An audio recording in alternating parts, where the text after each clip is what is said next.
Hello friends, कैसे हैं आप लोग। सबको मेरा नमस्कार। सतगुरु कबीर साहब जी के अनमोल दोहे और अनमोल विचार इस प्रकार है। सतगुरु कबीर साहब जी का एक अनमोल दोहा।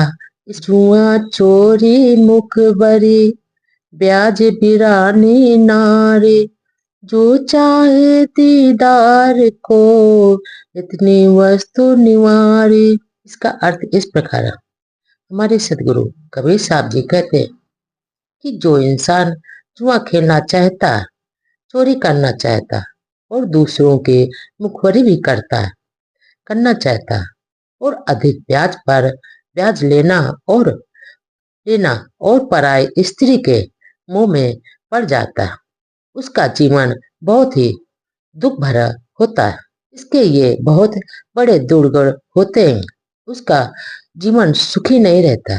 और यदि तुम प्रभु के दर्शन करना चाहते हो और ज्ञान प्राप्त करना चाहते हो, ज्ञान प्राप्त करने के इच्छुक हो तो उपरोक्त दुर्गुणों का त्याग कर दो।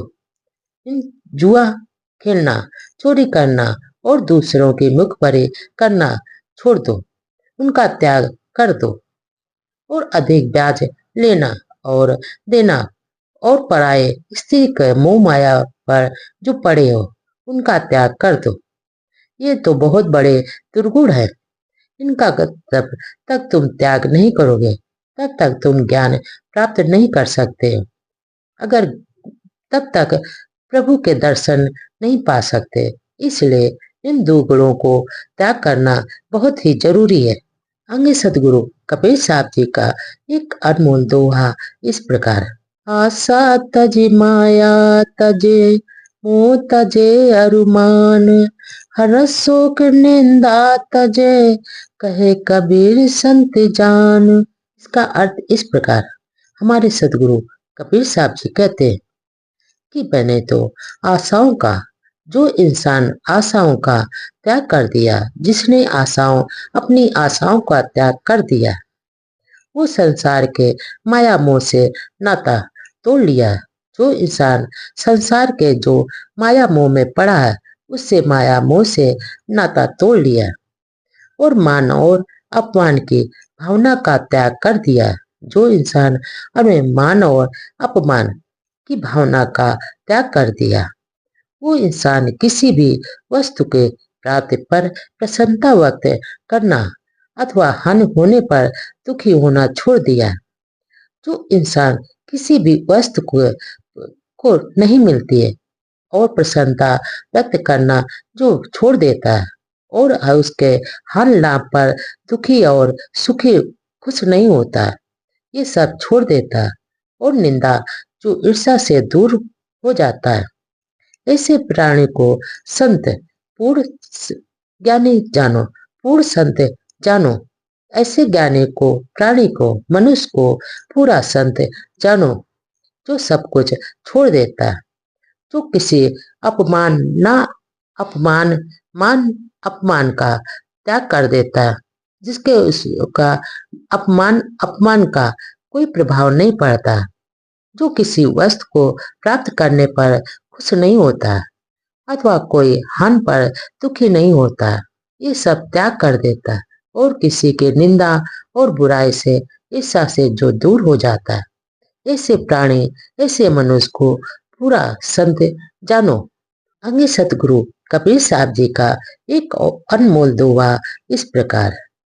मैं अपराधी जन्म का, नक्श के भरा विकार, तुम दाता दुख भंजना, मेरा करो संहार। इसका अर्थ इस प्रकार।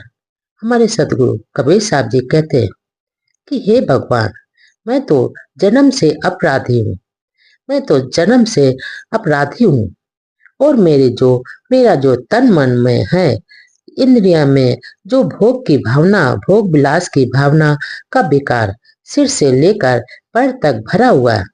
सारे शरीर में हमारे अंदर जो बुराई भरे हैं, मैं जन्म से अपराधी हूँ और मेरे तन मन में कितनी भी बुराइयां हैं, भोग का भावना है, विकार है, सिर से पांव तक लेकर भरा हुआ है। मैं इंद्रियों के बस में होकर भी दलदल में डूबा जा रहा हूँ। हे भगवान, मैं अपने इंद्रियों के माया मोह के बस में होकर दलदल में डूबा जा रहा हूँ। हे स्वामी, हे प्रभु, हे शरणागत शरणदाता, तुम तो दानी हो, तुम पर कृपा निदान हो और मुझ अपराधी के सारे गुणों को क्षमा कर दो। क्षमा करके मेरे सारे कष्ट दूर करो, मेरे कष्टों को निवारण करो। मेरे जो कष्ट हैं उनको सबको दूर कर दो और मेरा निवारण करो। अंगे सदगुरु कबीर साहब जी का एक अनमोल दोहा इस प्रकार। वैद मुआ रोगी मुआ, मुआ सकल संसार, एक कबीरा नाम हुआ, जे के राम आधार। इसका अर्थ इस प्रकार है। हमारे सतगुरु कबीर साहब जी कहते हैं, ये जो रोग का निवारण करने वाला वैद्य मर गया। इस संसार में जो रोग का निवारण करता है वो वैद्य मर गया, वह रोगी भी मर गया और इतना ही नहीं, ये सारा संसार भी मर गया। बस संत कबीर जी कहते हैं, आगे संत कबीर साहब जी कहते हैं कि ये जो प्राणी है परमात्मा, ये जो इंसान है परम पिता है, परमेश्वर की भक्ति करता है, अर्थात जो प्रभु राम को आधार मानकर सदैव उनके नाम की माला जपता है, वह प्राणी अमर है, वह इंसान अमर हो जाता है। जो प्रभु राम को आधार मानकर सदैव हमेशा उनके नाम का स्मरण करता है, नाम की माला जपता है, वह इंसान अमर हो जाता है, इस संसार में अमर हो जाता है।